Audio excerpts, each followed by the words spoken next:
ဟင်းချက်ကြီးဝေမျှပေးနေတဲ့အမာကြီးအိပ်ပျော်နေတော့ညအချိန်မတော့ဘိုက်စာတာနဲ့သူနေကင်းချက်ထားတဲ့မွန်းကားတွေထစားပါတော့ခင်ဗျာကျွန်တော်ကတော့နန်းနန်းမင်းကိုအရန်ကြိုက်ပါတယ်ခင်ဗျာနန်းနန်းမင်းမကြိုက်တဲ့လူတွေလည်းရှိကြပါတယ်ကျွန်တော်ကတော့နန်းနန်းမင်းအရန်ကြိုက်တယ်ပြီးတော့ထမင်းညလေးနည်းနည်းထည့်လိုက်တယ်ပြီးတော့ကျွန်တော်အကြော်လေးဖြူးတယ်ရုပ်သီးမုံကတော့ကျွန်တော်များများထည့်လိုက်ပါတယ်ကြက်တုံးကိုတော့ကျွန်တော် special ကြိုက်ပါတယ်ပြီးတော့ကြက်ဥလေးနည်းနည်းထပ်ဖြူးလိုက်တယ်ပြီးတော့နေပြီဗျာအားရပါနေပြီရေထက်ဆန်းနဲ့မရွှဲသေးလို့နေတယ်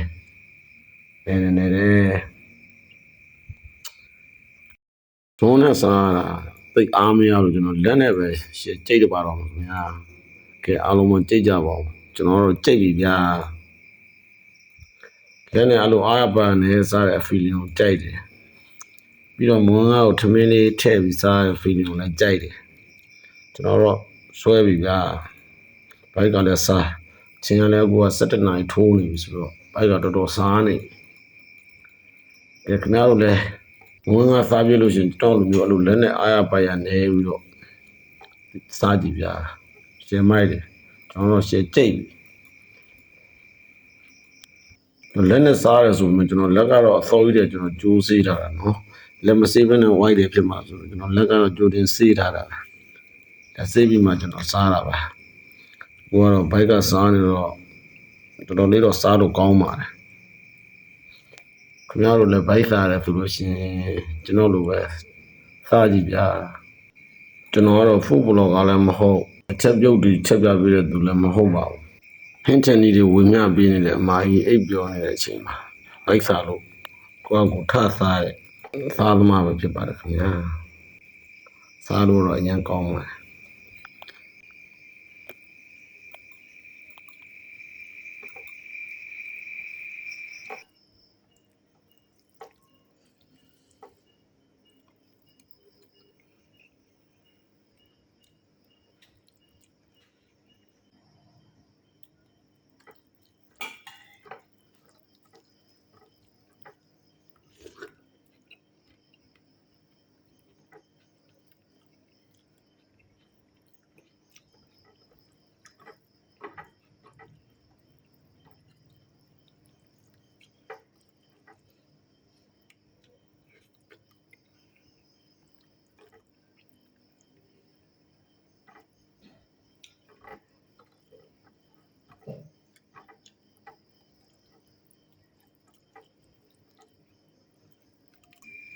မင်းကတော့ကျွန်တော်လိုမျိုး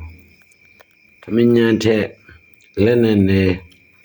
အဲ့လိုစားဘူးတဲ့လူတွေရှိလို့ရှိရင်လည်းမှန်ပေးတယ်ပါဦးတချို့တွေကျတော့သမင်းညံထက်စားတာမကြိုက်ဘူးကျွန်တော်တော့သမင်းညံထက်ပြီးတော့လက်နဲ့နဲ့လို့ရှိရင်အားရပါအဲ့လိုစားအဲ့ဒီအရာကိုကျွန်တော်အရင်ကြိုက်ပါတယ်ကျွန်တော်တို့ကြိုက်တဲ့လူတွေရှင်ပန်းကြီးရဲ့လူတွေရှိလို့ရှိရင်လည်းကွန်မန့်မှာမှန်ပေးတယ်အောင်ဟင်းချန်ကြီးတွေဝင်လာပြီးတဲ့အမာကြီးကိုအားပေးသလိုမျိုးညဘက်တစ်ခါတလေဘိုက်စားလို့ထစားတယ်ကျွန်တော်ကိုလည်းအားပေးကြပါဦး